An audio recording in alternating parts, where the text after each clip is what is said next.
Estoy de pie al otro lado de la sala, con la copa de champán fría en la mano. Las burbujas burbujean, pequeñas explosiones que reflejan las que estallan en mi pecho, aunque nadie aquí puede verlo. Ven a Andrew Sterling, tranquilo y sereno, su heredero y futuro esposo. Lo que no ven es el fantasma que está a mi lado, el fantasma de mi vida pasada, susurrando advertencias que ya me sé de memoria. Eliza ríe, con una risa aguda y brillante que rebota en las lámparas de araña de cristal. Levanta la mano, mostrando el brazalete de diamantes, mi brazalete, el que le regalé la semana pasada, un símbolo de Estados Unidos. Se lo está mostrando a él, Daniel Thorne, su supuesto primo. La luz refleja los diamantes, esparciendo arcoíris fracturados sobre su piel, sobre sus ojos hambrientos. Su perfume, jazmín y algo más, algo empalagoso y caro, flota por la habitación, denso y sofocante. Recuerdo este preciso momento, la misma fiesta, la misma gente, el mismo maldito brazalete brillando bajo las mismas luces. La última vez fui el tonto sonriente, ajeno a todo, en la esquina. Esta vez es diferente. Algunas lecciones, al parecer, necesitan ser enseñadas 2 veces, y esta vez soy yo quien las enseña. Avanzo hacia ellas, con pasos mesurados, pausados, con una compostura practicada, una máscara perfeccionada durante vidas, o al menos una vida atrás, y los meses transcurridos desde mi regreso. La última vez, en este mismo punto de la fiesta de compromiso, mi mundo se tambaleaba, la confusión, una incredulidad repugnante me revolvía las entrañas mientras los observaba, demasiado cerca, demasiado familiares, desprevenidos. Esta noche, mi mundo está en perfecta calma, al filo de la venganza. Cariño, Eliza se gira, su sonrisa se desvanece por una fracción de segundo antes de recuperarse. Demasiado brillante, demasiado amplia. ¿Conoces a mi primo Daniel? Acaba de llegar en avión. Su risa es un aleteo nervioso en el aire entre nosotros. Daniel me extiende la mano, agarrándome con firmeza, mirándome fijamente un instante más, evaluándome, desafiándome. Daniel, digo con voz suave, sin delatar la tormenta que siento en mi interior. Tomo su mano, fresca y seca, no la mano de un primo lejano. Eliza me ha contado mucho sobre ti. Mentira, claro. Apenas lo había mencionado, un primo anónimo que acababa de llegar. La última vez, le había dado la bienvenida, le había ofrecido una copa y le había hecho de anfitriona amable mientras mis cimientos se derrumbaban. Pero esta vez no fui tan tonto como creían. Más tarde, necesitando un momento, salgo a la terraza. El aire fresco de la noche es un alivio. Lo supe, por supuesto, en el momento en que desperté hace 6 meses jadeando en mi vieja cama, con los recuerdos de mi vida anterior derrumbándose. La traición de Eliza, la humillación pública, la ruina financiera orquestada por aquellos en quienes confiaba, que terminó con el repugnante crujido del metal y la luz cegadora. Sabía que Daniel Thorne no era mi primo. La confirmación fue fácil. Un vistazo, aparentemente accidental, al teléfono de Eliza, abandonado en la mesa del recibidor hacía apenas unas horas. Mensajes subiendo por la pantalla, apodos cariñosos, planes de reuniones clandestinos, críticas hacia mí. Es tan confiado. Es casi patético. Patético. La palabra resuena. El amargo sabor de la traición, tan familiar en mi lengua, vuelve a surgir. Sabe a whisky barato y arrepentimiento de la primera vez. Esta vez, sabe a combustible. Eliza me encuentra apoyada en la balaustrada, contemplando las luces de la ciudad. ¿Todo bien, cariño?, pregunta, enredando su brazo con el mío, apretándome contra ella. Ese aroma a jazmín otra vez, nauseabundo. Perfecto, digo, girándome para mirarla, forzando una sonrisa. Solo pensando en el futuro, nuestro futuro. Dejé que mi mirada se detuviera en su rostro, buscando cualquier atisbo de culpa. Solo hay cariño practicado. Va a ser maravilloso, ¿verdad? Suspira, apoyando la cabeza en mi hombro. Estoy de acuerdo con todo lo que hemos estado logrando. De repente, siento el peso de la caja del anillo en mi bolsillo, como un peso muerto contra mi muslo. Pero siento un poco más de alivio. Los planes de venganza siempre me hacían eso. Eliza Hayes, mi prometida, otra vez. Hermosa, innegablemente, ojos penetrantes, una sonrisa que podría cautivar a millones y una ambición que arde como fuego frío.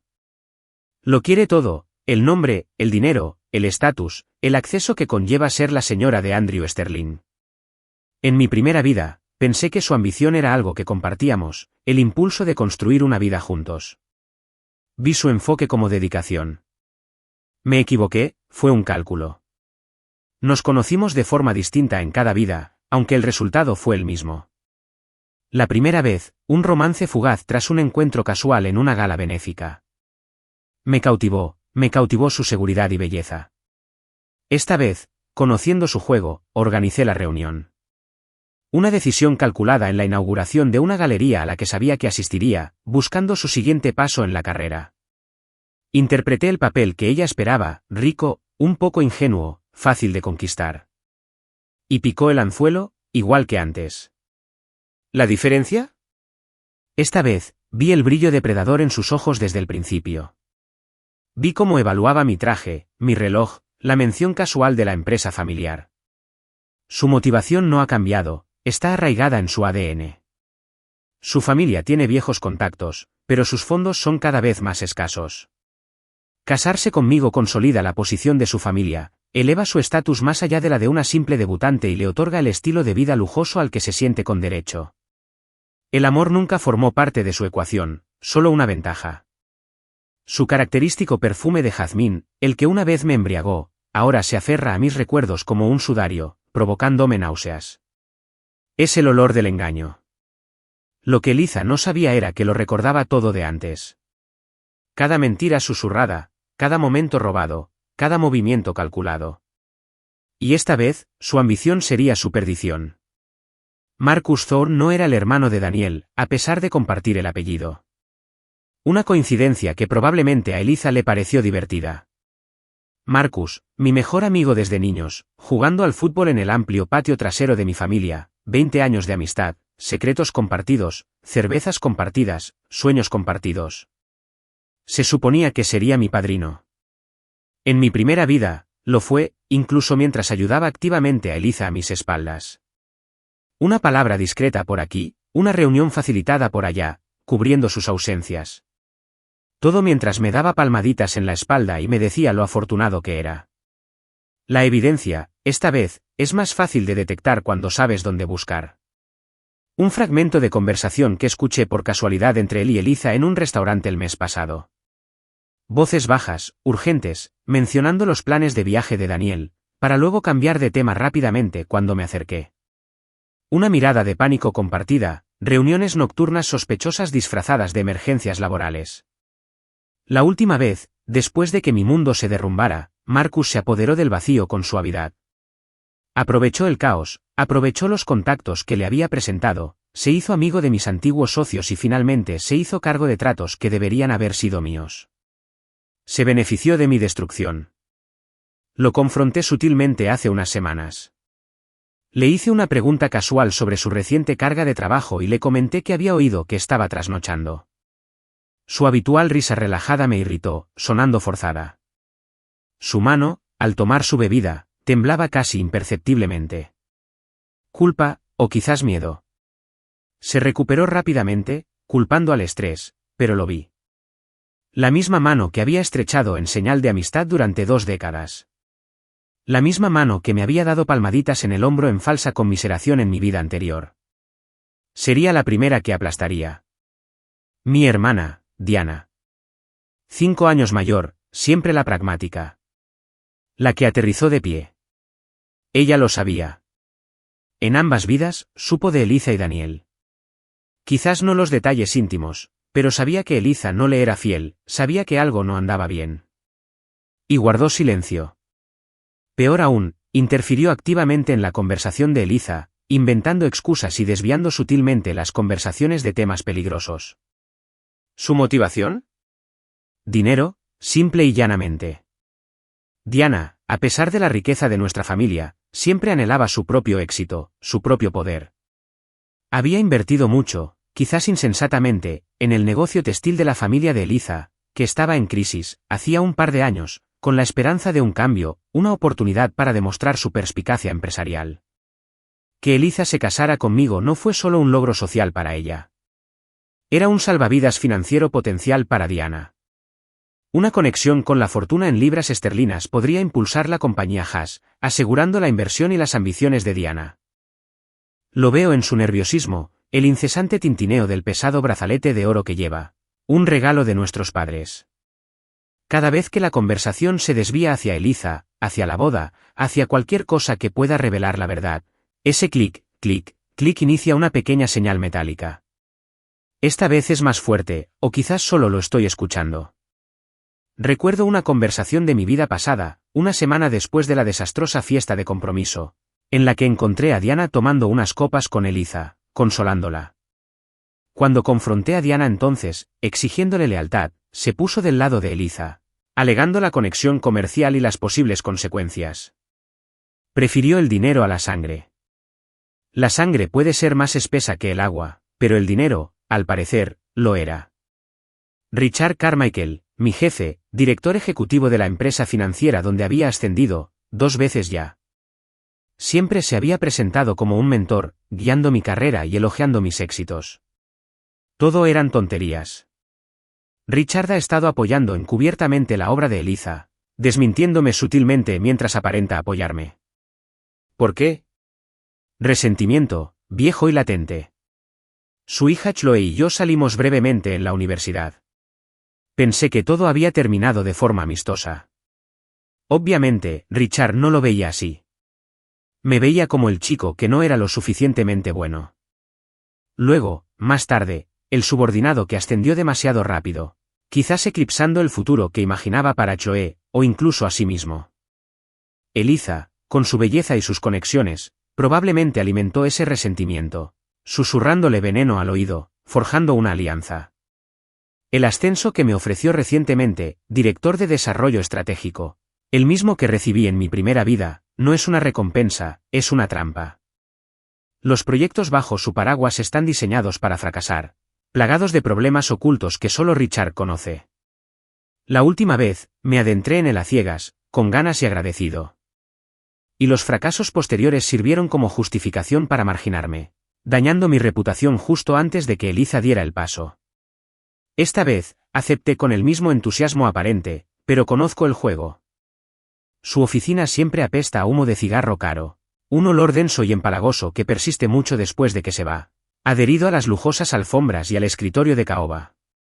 Es el olor de la autoridad arrogante, de los tratos hechos en habitaciones llenas de humo. Después de nuestra reunión sobre el ascenso, el olor era particularmente acre, como a ceniza y engaño. Cree que está poniendo sus piezas en su lugar. No se da cuenta de que sé que toda la junta directiva, la empresa que ayudé a construir, la que él cree controlar, pronto recordará quién tenía realmente los planos. Y luego estaban los demás, el círculo más amplio, amigos, conocidos, contactos de negocios, gente que frecuenta los eventos deslumbrantes y clubes exclusivos por los que nos movemos. Muchos lo sabían, o al menos lo sospechaban. Un rumor susurrado por aquí, un silencio incómodo por allá, miradas que se apartaban demasiado rápido cuando hablaba de la boda. Vieron a Eliza y Daniel juntos en lugares donde no debían estar. Escucharon los chismes y no dijeron nada. Sus preocupaciones eran y son completamente superficiales. El estatus, las apariencias, no armar jaleo. ¿Por qué arriesgarse a distanciarse de la potencialmente poderosa futura señora Sterling? O de la bien conectada familia Hayes, o del influyente Marcus Thorne, o incluso de Richard Carmichael. Ponerse del lado de mí, la víctima potencial, no ofrecía ninguna ventaja. En mi vida anterior, después de que el compromiso fracasara y mi fortuna se desplomara, su silencio se convirtió en juicio, y luego en abandono. Las puertas se cerraron, las invitaciones se agotaron. Susurraban entre dientes, juzgando mi fracaso, mi ingenuidad.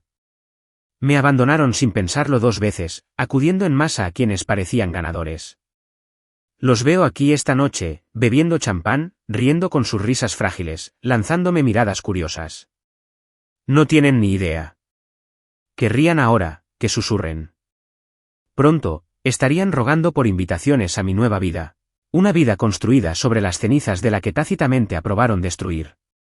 2 semanas después de la fiesta de compromiso, estaba en el Oak Room, un lugar de madera oscura y cuero donde se hacen tratos y se comparten secretos con un whisky caro.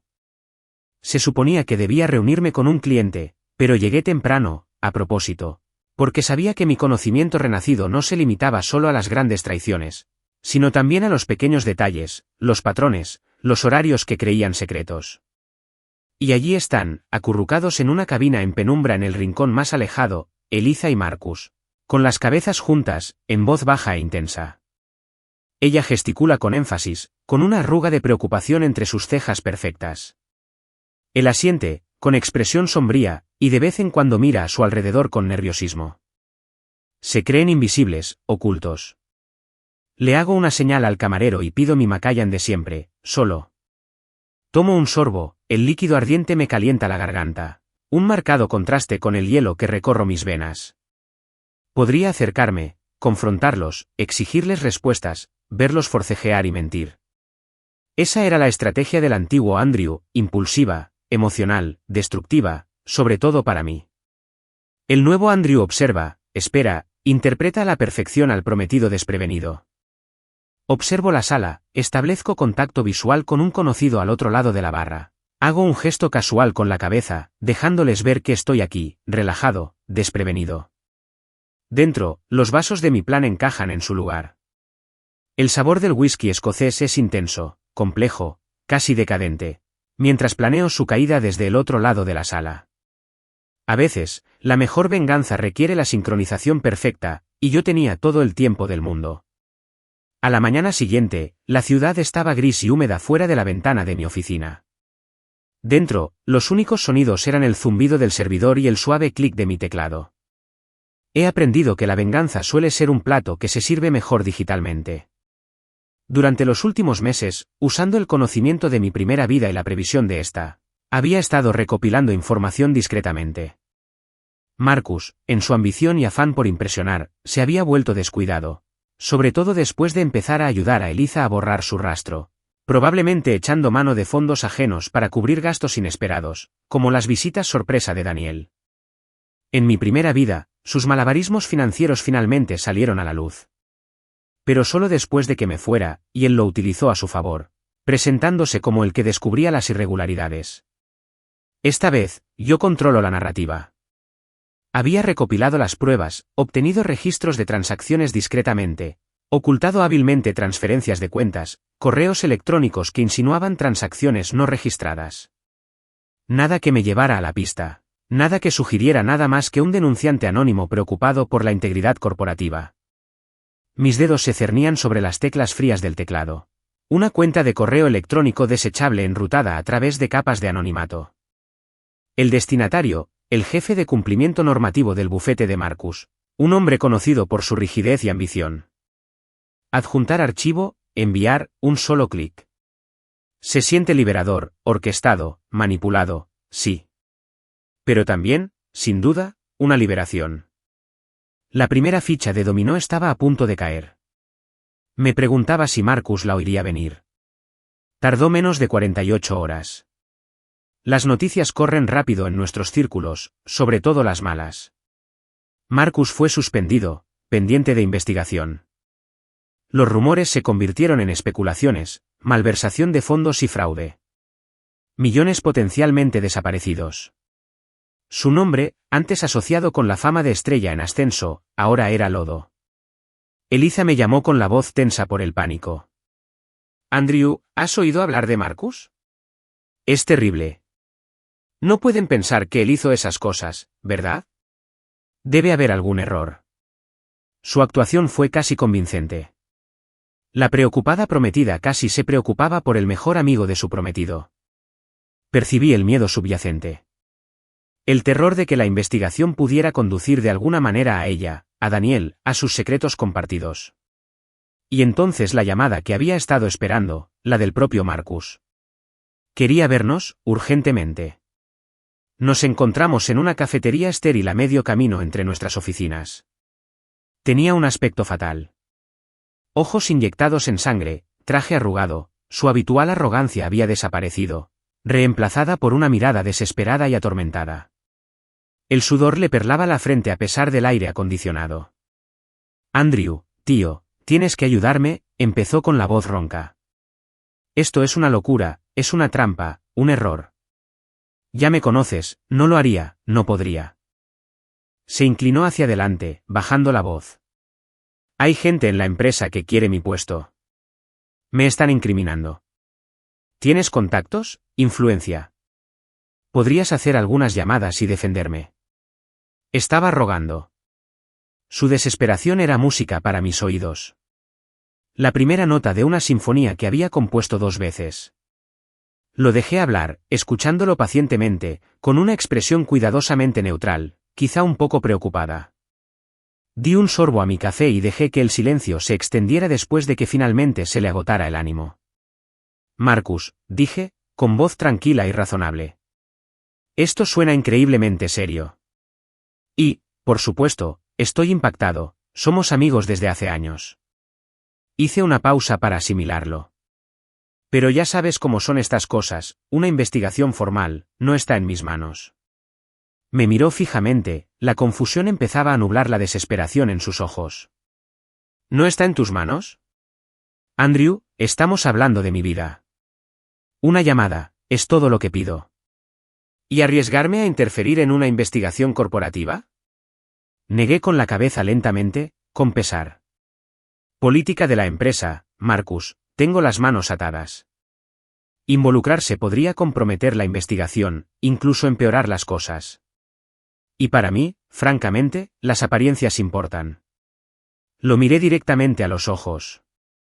Mi corazón latía lento y constante, un marcado contraste con el pulso frenético que casi podía ver latir en su sien. No puedo involucrarme, lo siento. Él seguía mirándome fijamente, con los ojos ligeramente abiertos. Volvió a suplicar, con la voz quebrada, la desesperación transformándose en algo más, en sospecha. Me observaba atentamente, buscando al amigo que creía conocer y viendo. Algo más, algo frío, distante. Por fin se estaba dando cuenta de que algo no cuadraba, terriblemente, en mi reacción, en mi calma, pero no podía comprender la verdad, todavía no. Tengo que irme, dije, dejando unos billetes para los cafés en la mesa. Avísame si hay algo apropiado que pueda hacer, quizás para ofrecer apoyo moral. Me levanté, dejándolo allí entre la multitud del almuerzo, con su mundo derrumbándose a su alrededor, uno menos, 3 por delante. Y ninguno me vería venir. Esa noche, me quedé en el balcón de mi apartamento. Las luces de la ciudad se extendían abajo como joyas esparcidas.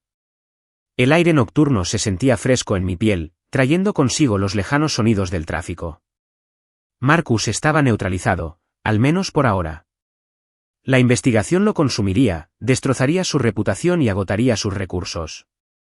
Eliza estaba nerviosa, su pánico era palpable incluso cuando no estaba presente. La primera victoria se sintió limpia y eficaz. A diferencia de mi primera vida, donde mis intentos de venganza fueron torpes, arrebatos emocionales que fracasaron estrepitosamente. Entonces, impulsado por un dolor intenso, me moví demasiado rápido, dejando ver mi situación, lo que les permitió unirse contra mí con mayor eficacia. Esta vez fue diferente, paciencia, precisión, cada movimiento disfrazado, aparentemente sin relación. Eliza sospechaba que algo andaba mal. Lo notaba por la forma en que me miraba a veces, con un destello de inquietud en sus ojos. Pero no lograba atar cabos. ¿Cómo pudo? La pista anónima, mi negativa a ayudar a Marcus. Todo parecía circunstancial, un momento desafortunado. La caída de Marcus tenía otro propósito. Aisló un poco a Eliza, eliminando a uno de sus conspiradores clave y pilares de apoyo. También provocó una sutil oleada de miedo en quienes sabían, aunque no entendieran la fuente. Bien, que se preguntaran, que se preocuparan.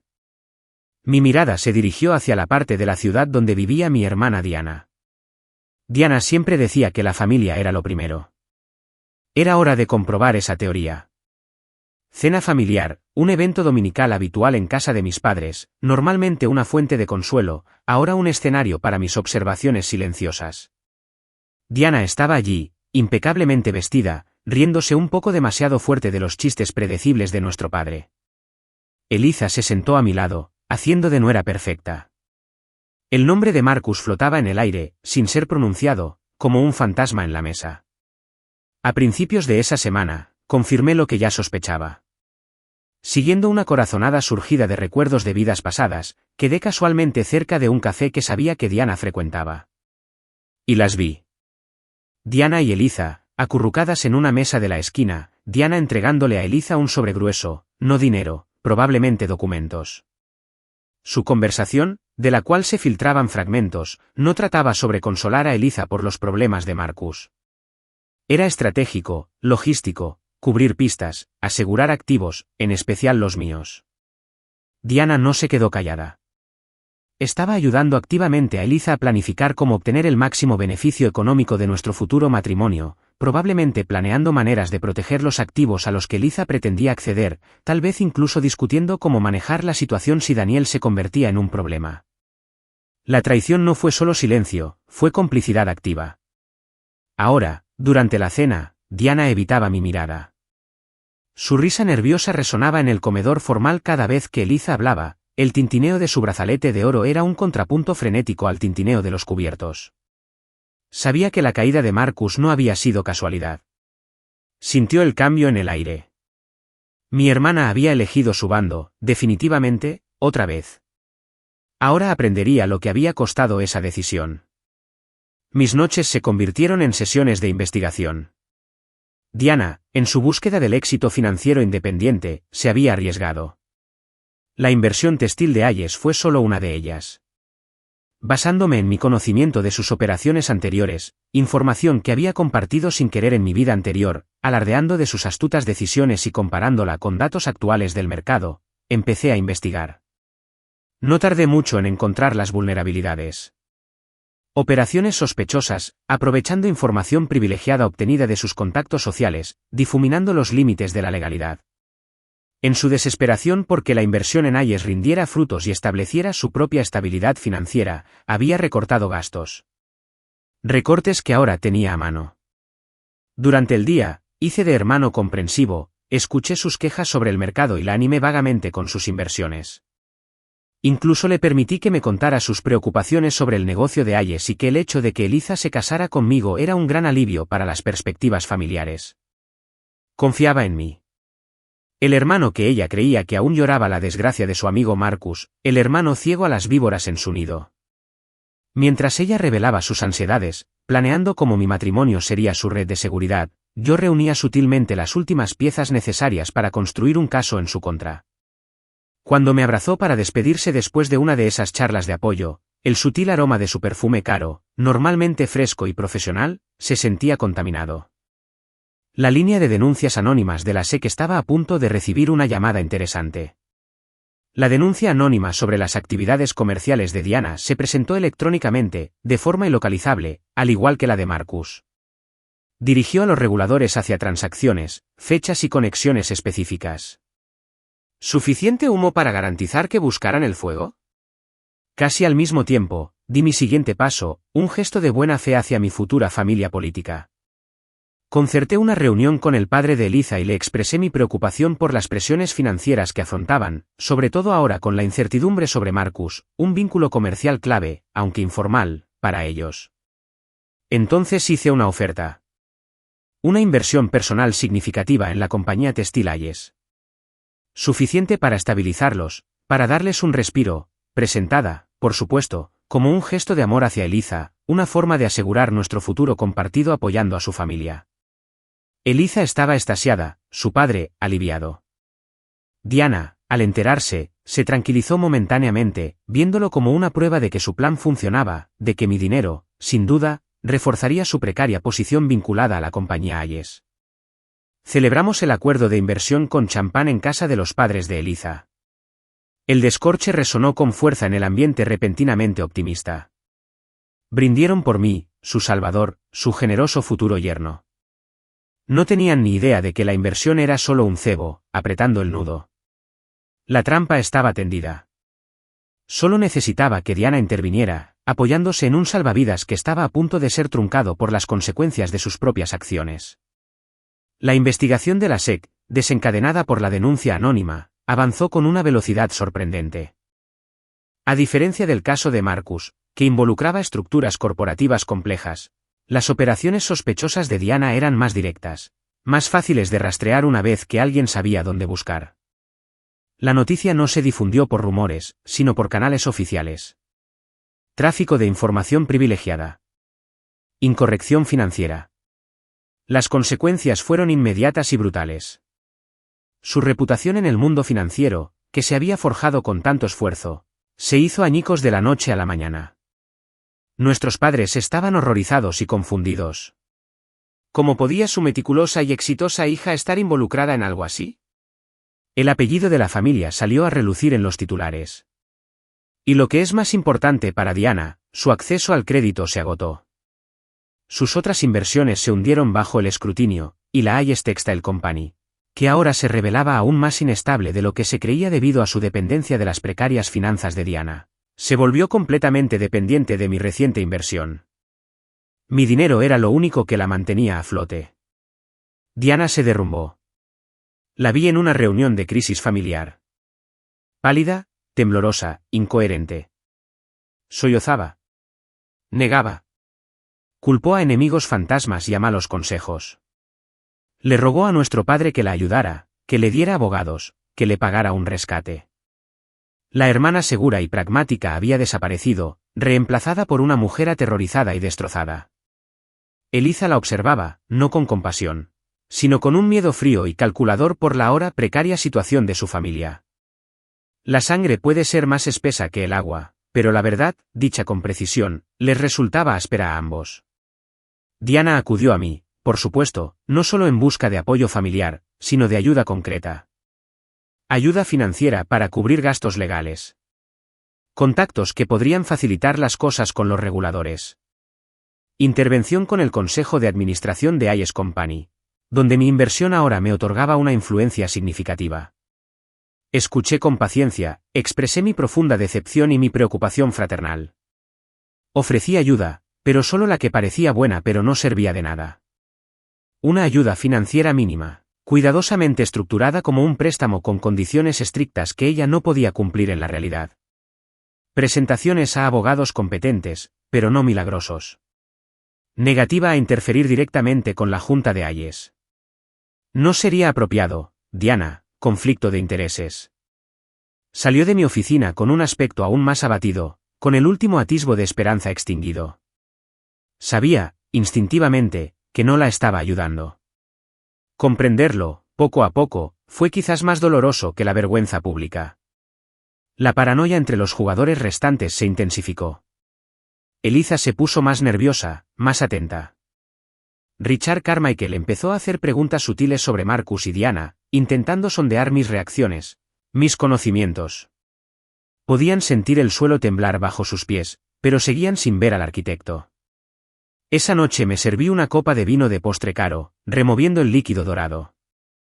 El sabor era dulce en mi lengua, dulce como la victoria. Dos menos, con las piezas más importantes. Richard y Eliza seguían en el tablero. Y la partida estaba lejos de terminar. Con Marcus marginado y Diana deshonrada, Richard Carmichael sintió claramente que la presión aumentaba, aunque no pudo identificar el origen. Su agresividad hacia mí en el trabajo se intensificó, pasando de un sutil desprestigio a un sabotaje manifiesto. El proyecto insignia que dirigía, el vinculado a mi ascenso, se enfrentó repentinamente a obstáculos inexplicables. Los canales de financiación se redujeron misteriosamente. Miembros clave del equipo fueron reasignados. Se extraviaron datos cruciales. Richard celebró reuniones donde cuestionó públicamente mi estrategia y mi toma de decisiones, poniendo en duda mis capacidades ante la alta dirección. Cumplí con mi parte, me mostré estresado, preocupado, trabajando hasta tarde intentando salvar el proyecto. Le dejé verme encorvado sobre mi escritorio, con las luces fluorescentes de la oficina casi vacía parpadeando sobre mi cabeza, proyectando sombras largas y distorsionadas. Expresé mis frustraciones de maneras cuidadosamente elegidas, expresando mi confusión ante los obstáculos repentinos, buscando su guía como mentor. Le dejé creer que estaba ganando, que su plan para orquestar mi fracaso estaba dando resultados, que yo era la misma ejecutiva ambiciosa pero, en última instancia, ingenua a la que había manipulado en mi primera vida. Lo que Richard no sabía era que cada obstáculo que me ponía en el camino estaba previsto, cada paso que daba, documentado. No solo había estado trabajando hasta tarde en su proyecto condenado al fracaso. había estado finalizando el mío. Había planeado esta jugada de ajedrez durante meses. Se avecinaba el jaque mate. Desde mi regreso, desde mi nacimiento, no me había centrado solo en la traición de Eliza. Recordé las maniobras corporativas de Richard, los esqueletos en su armario ejecutivo que solo había vislumbrado la primera vez. En esta vida, había sido meticuloso, recopilando discretamente pruebas de sus fechorías, abusos en las cuentas de gastos, conflictos de intereses relacionados con sus proyectos favoritos, acuerdos que beneficiaban más a sus compinches que a la empresa, incluso indicios de comunicación que sugerían que había ocultado deliberadamente información perjudicial para competidores en los que sus amigos invertían. No se trataba solo de la trampa en mi contra. Era un patrón de comportamiento que priorizaba su propio beneficio sobre la salud de la empresa. Simultáneamente, cultivé relaciones, no solo con mi equipo, sino también con los directivos. Me reunía tranquilamente con miembros de la junta directiva que sabía que estaban insatisfechos con el estilo de liderazgo de Richard o con el estancamiento del crecimiento de la empresa bajo su dirección. Compartiendo perspectivas, demostrando pensamiento estratégico, posicionándome sutilmente como una alternativa competente y ética. Recopilé todos los correos electrónicos, registros financieros y testimonios insinuados, pero aún no revelados, en un expediente completo. Asegurado. Preparado. ¿Listo? El peso de la delgada carpeta de evidencias encuadernada en cuero en mi maletín esta mañana me pareció considerable y tranquilizador. La reunión de la junta directiva de mañana, convocada supuestamente para hablar de mi proyecto fallido, sería memorable. El ambiente en la sala de juntas era tenso. Richard presidía la mesa, irradiando una confianza petulante, listo para asestar el golpe de gracia a mi carrera. Inauguró la reunión, detallando los lamentables reveses sufridos bajo mi liderazgo, con un tono de voz cargado de falso arrepentimiento. Recomendó mi destitución del proyecto, insinuando una reasignación más permanente a un puesto menos crítico. Entonces me tocó hablar. Me puse de pie, tranquilo y sereno. Gracias, Richard, empecé con voz tranquila. Agradezco tu evaluación, sin embargo, los desafíos del proyecto no fueron del todo naturales. Hice una pausa, dejando la insinuación en el aire. Luego me dirigí directamente a la junta. Antes de hablar de mi futuro, creo que hay asuntos más urgentes relacionados con el liderazgo y la gobernanza ética de la empresa que requieren la atención inmediata de la junta. No levanté la voz. Simplemente expuse los hechos, presentando la evidencia documentada del expediente. El rostro de Richard pasó de la satisfacción a la confusión, y luego a una palidez de asombro, mientras detallaba su mala conducta, atando cabos y revelando la red de favores y conflictos de intereses. Mostré cómo sus acciones, incluyendo el sabotaje a mi proyecto, encajaban en un patrón más amplio que perjudicaba el valor para los accionistas. Varios miembros de la junta, aquellos con quienes había cultivado relaciones, asintieron con tristeza, ya conscientes de las grandes líneas. Otros parecían atónitos, luego enojados. Richard intentó intervenir, bramando, negando, pero la evidencia era demasiado clara, demasiado condenatoria. Al final de mi presentación, la situación no solo había cambiado, sino que había cambiado por completo. La conversación pasó de mi proyecto al futuro inmediato de Richard. Su colonia, que solía proyectar poder, de repente parecía oler a desesperación y sudor. Antes de que terminara la reunión, la junta directiva le pidió a Richard que renunciara. Luego me ofrecieron un puesto interino, supervisando sus responsabilidades a la espera de un cambio formal de liderazgo. La oficina central tendría un nuevo ocupante para el lunes. La noticia de la suspensión de Richard, pendiente de despido, impactó al mundo empresarial como una onda expansiva, y dejó a Eliza en una situación desesperada. Su conexión con Richard, principalmente a través de su hija Chloe, fue clave en su estrategia social. Chloe fue su puerta de entrada a ciertos círculos, una validación de su creciente estatus. Con Richard deshonrado, la posición social de Chloe se desplomó, y por extensión, también el acceso de Eliza. La fachada cuidadosamente construida se estaba resquebrajando. Richard, completamente sorprendido, intentó desesperadamente averiguar cómo lo había hecho. ¿Cómo había orquestado su caída el subordinado al que estaba a punto de aplastar? Me llamó, alternando amenazas y súplicas. Me acusó de conspiración, exigió saber quién me había ayudado, me ofreció tratos para ayudarlo a salvar la situación. Amenazó con exponer. ¿Qué? ¿Mi competencia? ¿Mi capacidad para descubrir su corrupción? Se derrumbó, metafóricamente hablando, y su poder se evaporó de la noche a la mañana. Escuchar su furia frenética e impotente confirmaba que el ciclo estaba completo. Con el rey retirado del tablero, la reina estaba expuesta, vulnerable. Y el acto final estaba a punto de comenzar. A pesar de todo, la ruina de Marcus, la desgracia de Diana, la espectacular caída en desgracia de Richard, mantuve el compromiso. Actué como el prometido comprensivo de Eliza, escuchando sus inquietudes sobre el negocio familiar, ahora cada vez más bajo mi influencia, consolándola con la impactante noticia sobre Richard, asegurándole que éramos solidarios. Su miedo ahora era palpable. Sabía que algo iba mal. El mundo en el que intentaba infiltrarse se desmoronaba a su alrededor, y yo, su objetivo, de alguna manera emergía fortalecido del caos. No podía conectarme con todo aquello. La idea era demasiado descabellada, demasiado imposible. Sin embargo, el momento, mi calma sobrenatural, mi creciente fortuna. La sospecha la corroía. Pero no podía romper con eso. Ahora no. Su familia necesitaba mi inversión. Su posición social, por precaria que fuera, aún dependía del inminente matrimonio exitoso. Estaba atrapada. Así que seguí adelante con los planes de la boda e insistí en una fiesta de compromiso elaborada y extravagante. Más grande que la anterior. Más exclusivo. Una celebración final antes del evento principal.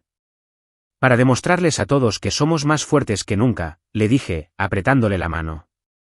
Forzó una sonrisa, pero sus ojos estaban abiertos con algo cercano al terror. El anillo de diamantes que le había regalado, el que aún llevaba, me pesaba en el bolsillo cada vez que lo comprobaba. Pesaba más que antes, cargado con el peso de una revelación inminente. La fiesta de compromiso sería memorable, pero no como Eliza la había imaginado. El gran salón del Hotel Sinclair. Candelabros de cristal iluminaban a cientos de invitados, un mar resplandeciente de la élite de la ciudad. El champán fluía como el agua, las burbujas ascendían en delicadas copas de cristal como pequeñas bombas de relojería. El aire vibraba con perfumes caros, conversaciones apagadas y la suave música de un cuarteto de jazz en directo. Todo era perfecto, lujoso, incluso ostentoso, tal como lo había planeado.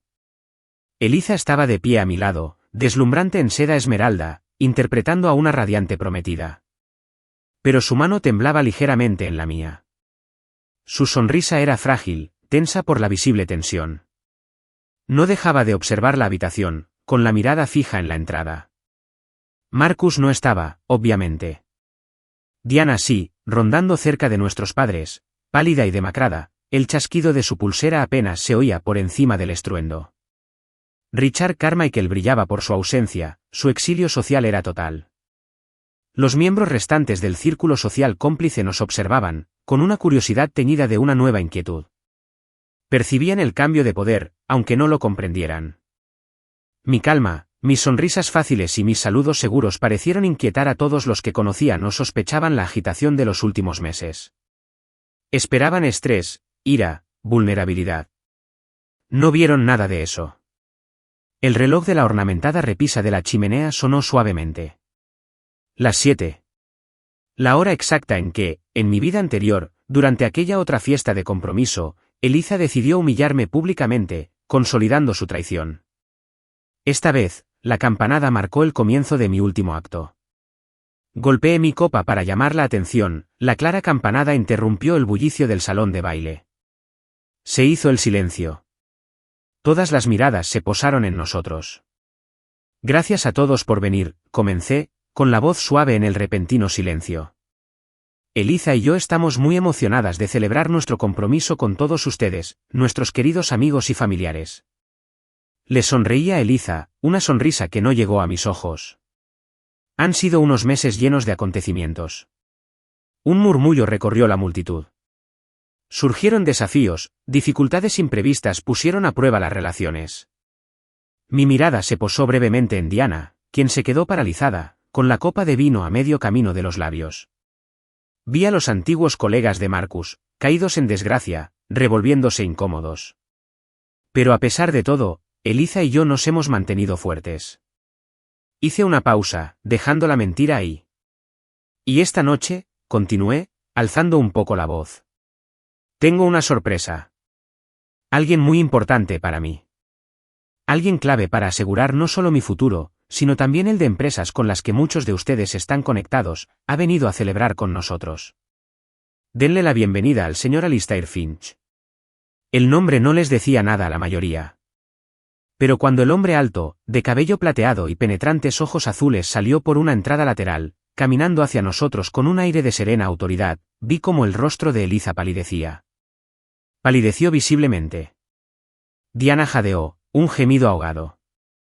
Cerca del fondo, vi al sustituto de Marcus, con su firme inquietud, reconociendo el nombre que se rumoreaba en los círculos financieros influyentes. El silencio en la sala se volvió ensordecedor cuando el inversionista, este invitado inesperado, se acercó al espacio despejado a mi lado. El reconocimiento se reflejó en sus ojos, uno a uno, mientras me giraba y estrechaba la mano del hombre. O quizás, dije, con la voz resonando con una nueva fuerza, lo conoce mejor por el nombre que usa nuestra familia. Abuelo. La respiración entrecortada fue casi cómica. Alistair Finch, el industrial multimillonario, notoriamente solitario y casi mítico, se rumoreaba en las salas de juntas, pero rara vez se le veía. Era el abuelo de Andrew Sterling. La familia Sterling era adinerada, sí, de una familia adinerada, respetable. ¿Pero esto? Era una estratosfera completamente distinta. Mi abuelo materno, aclaré, sonriendo cálidamente a Alistair, una sonrisa genuina esta vez. Estuvimos distanciados durante muchos años, un malentendido familiar. Esa fue la versión educada. La verdad era que mi madre había cortado lazos antes de que yo naciera, pues quería una vida lejos de su influencia y control. En mi primera vida, apenas sabía de su existencia, una figura distante y formidable a la que jamás soñé acercarme. Pero al despertar en esta segunda oportunidad, armado con el conocimiento de mi inminente destino y las traiciones que me rodeaban, sentí una necesidad desesperada de influencia, de poder más allá de mi propia posición corporativa. Recordé fragmentos que mi madre dejó escapar sobre la despiadada perspicacia empresarial de su padre, sus vastos recursos. Era una apuesta arriesgada, pero le tendí la mano. Le expliqué mi situación, no el renacimiento, por supuesto, sino las traiciones corporativas y personales que veía en desarrollo. Quizás viendo un reflejo de su propia fortaleza en mi situación. Quizás intrigado por el nieto que nunca conoció, Alistair escuchó.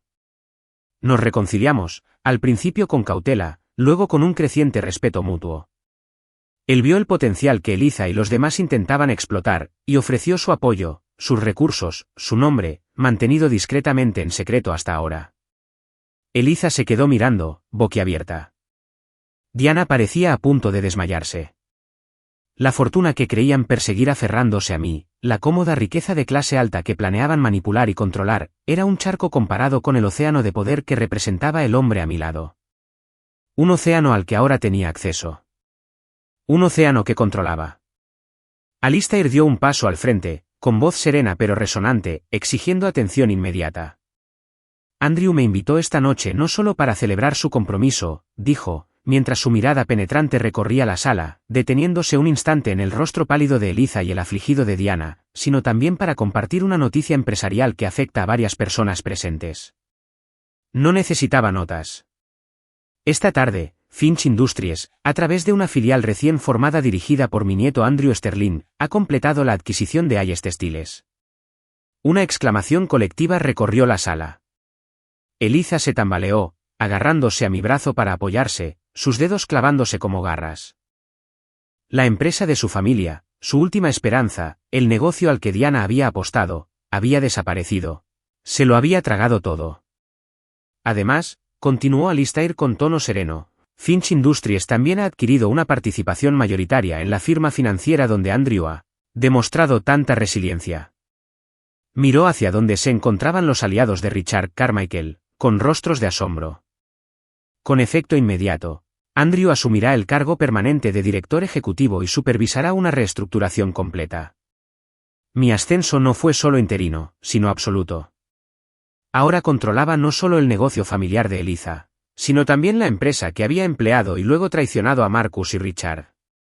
Mi nuevo puesto me otorgaba control directo sobre el sustento y el futuro de casi todos los que habían conspirado contra mí, incluyendo a los restos de sus familias y aliados que aún se aferraban a los escombros. La copa de champán de Eliza se le resbaló de las manos temblorosas, haciéndose añicos contra el suelo pulido con un ruido anormalmente fuerte en el silencio atónito. La habitación se llenó de susurros frenéticos mientras la verdad, completa y devastadora, se asentaba en sus mentes. No se habían fijado en un prometido medianamente rico e ingenuo. Habían puesto en la mira al heredero elegido de Alistair Finch. Más tarde, entre el atónito éxodo de invitados que susurraban frenéticamente en sus teléfonos, encontré a Eliza sola en una pequeña antesala, con la mirada perdida en un tapiz. Había perdido la paciencia, tenía los hombros hundidos y la seda esmeralda parecía engullir su menguada figura. Andrew, susurró mientras me acercaba, sin voltearse. ¿Cómo? ¿De verdad creías que no lo sabía, Eliza? Pregunté en voz baja, deteniéndome a su lado. ¿De Daniel? ¿De Marcus? ¿De Diana? ¿De Richard? Se estremeció con cada nombre. Se giró lentamente, buscando la mía con la mirada, llena de incredulidad, confusión y un creciente horror. ¿Pero cuándo? ¿Cómo lo sabes? Digamos que tuve una segunda oportunidad, dije. Las palabras me resultaron extrañas, pero ciertas. Una oportunidad de ver las cosas con claridad, de recordar lecciones que no aprendí la primera vez. No necesité explicar la metafísica del asunto. La evidencia de mi conocimiento, de mi poder, nos rodeaba. ¿Tú planeaste todo esto? Suspiró, señalando vagamente hacia el salón de baile, hacia las ruinas de sus ambiciones. ¿Marcus? ¿Diana? ¿Richard? Ellos tomaron sus propias decisiones, Eliza. En esta vida, y en la anterior. Metí la mano en el bolsillo. Bajó la mirada, quizá esperando que le reiterara la propuesta, un cruel golpe de cuchillo. En cambio, saqué la caja de terciopelo del anillo. Se le cortó la respiración. Lo abrí, revelando el gran anillo de diamantes que lucía con tanto orgullo. Creo que esto te pertenece, dije con calma. O mejor dicho, ya no me pertenece. No se lo ofrecí. Simplemente se lo tendí.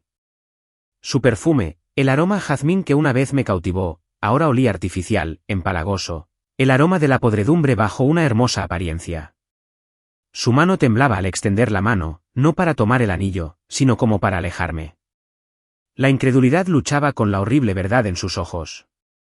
Busqué la caja del anillo en mi bolsillo, pero no para proponerle matrimonio otra vez. Era hora de cerrar este capítulo, para siempre. En los días posteriores al desastre de la fiesta de compromiso, acudieron a mí, uno por uno, o a veces en parejas desesperadas y desacertadas. Eliza, despojada de su influencia, con la empresa de su familia ahora bajo mi control, intentó con lágrimas, disculpas, explicaciones desesperadas sobre que Daniel era un error, un síntoma de su inseguridad. Juró que me amaba, que aún podíamos construir un futuro. Marcus, ante la ruina legal y el olvido profesional, enviaba mensajes a través de intermediarios, ofreciendo lealtad eterna, cualquier información que quisiera sobre otros, cualquier cosa por un salvavidas. Diana, enfrentada a una posible condena de cárcel y distanciada de nuestros padres, suplicó por su familia, por perdón, porque usara mi nuevo poder para que todo desapareciera. Incluso Richard Carmichael, un fantasma de lo que fue, intentó reunirme, ofreciéndome su experiencia para ayudarme a desenvolverme en el puesto de director ejecutivo, prometiendo apoyo, básicamente rogando por las migajas de la mesa de la que lo habían echado. Suplicaron, prometieron, juraron una lealtad que nunca tuvieron. Dejé que terminaran su actuación antes de hablar. Mi respuesta a cada uno fue la misma, un simple, silencioso y devastador no. No, Eliza, no podemos reconstruir. La confianza, una vez rota como esa copa de champán, no se puede recuperar. No, Marcus, tu lealtad ya no es necesaria cuando antes no existía. Asume las consecuencias de tus actos. No, Diana, la familia significa apoyarse mutuamente, no permitir la traición por dinero. Tú tomaste tu decisión. No, Richard, no necesito tu experiencia. La empresa necesita un liderazgo ético, no manipulación. No grité. No me jacté. Simplemente les expliqué con calma que algunos puentes se queman demasiado para reconstruirlos. Algunas acciones cortan lazos para siempre. Mi negativa, expresada sin ira, sin el ardor de la venganza, pareció golpearlos más fuerte que cualquier castigo que pudiera haber ideado. Era la conclusión, el silencioso cierre de una puerta que necesitaban desesperadamente mantener abierta. Al alejarme de cada encuentro, en particular del que tuve con Eliza, sentía que se me quitaba un gran peso de encima. La libertad no sabía a venganza. Sabía a posibilidad. 6 meses después, la vista desde mi nueva oficina, la antigua oficina de Richard, completamente renovada, daba al extenso horizonte de la ciudad. El olor a pintura fresca aún persistía tenuemente, un aroma a nuevos comienzos. La división Sterling de Finch Industries, como se conocía ahora mi empresa, prosperaba bajo mi liderazgo. Habíamos rescatado lo viable de Hayes Textiles, reestructurándola éticamente, salvando algunos puestos de trabajo e integrándola de forma limpia. La empresa financiera estaba en plena transformación cultural, eliminando los últimos vestigios del favoritismo de Richard. ¿Los villanos? Sus caídas continuaron sin mi intervención. Marcus aceptó un acuerdo con la fiscalía, evitando la cárcel, pero perdiendo su licencia y reputación para siempre. Diana recibió una multa cuantiosa y libertad condicional. Su relación con nuestros padres siguió siendo tensa, su posición social se desvaneció. Richard se refugió en el olvido, su nombre era una advertencia en los círculos corporativos. ¿Eliza? Oí que se mudó al extranjero, intentando empezar de cero donde el apellido Sterling Finch tenía menos peso. Sus destinos se desplegaban como consecuencia de sus propias decisiones, amplificadas por el cambio de poder que yo había orquestado, pero que finalmente autoinfligí. Pensé que la venganza sería el final de mi historia. Ahora me doy cuenta de que solo fue el preludio. Ocurrió en una gala benéfica en apoyo a la educación artística, un evento al que asistí no por prestigio, sino porque realmente creía en la causa. No buscaba a nadie, estaba perfectamente contenta con mi nueva vida, sin complicaciones. Pero entonces empecé a hablar con ella. Sara, la directora de la fundación. Perspicaz, divertida, apasionada por su trabajo, no le impresionaban en absoluto mi cargo corporativo ni mis conexiones familiares. Nuestra conversación fluyó con naturalidad y autenticidad. Hablamos de arte, de la ciudad, de juegos de palabras horribles. No intentó evaluar mi patrimonio ni mi posición social. Simplemente me habló y me escuchó. Y me reí, de verdad. Un sonido profundo y natural que no me había dado cuenta de que me faltaba. Sonreí libremente, respiré con facilidad, sin la constante necesidad de vigilancia, de cálculo. El contraste con cada interacción que había tenido con Eliza era marcado, deslumbrantemente claro. Esto parecía real. Por primera vez en 2 vidas, sentí que algo real comenzaba. Un año después, el sol se ocultaba en el horizonte, tiñendo el cielo de intensos tonos naranja y morado, que se reflejaban en las tranquilas aguas del océano. Me senté en la cálida arena de un tranquilo refugio costero, a kilómetros de la ciudad, de las batallas corporativas y de los fantasmas del pasado. Sara estaba sentada a mi lado, leyendo, su presencia era un sereno consuelo. No nos definía el estatus ni la riqueza. Nuestra conexión se basaba en valores compartidos, respeto mutuo y esa risa espontánea que escuché por primera vez en la gala. El año pasado se había dedicado a construir la empresa éticamente, a reconstruir mi autoestima, y con cuidado y cautela, a construir esta nueva relación. La brisa del mar se sentía limpia, disipando el persistente aroma a perfume rancio y viejas traiciones.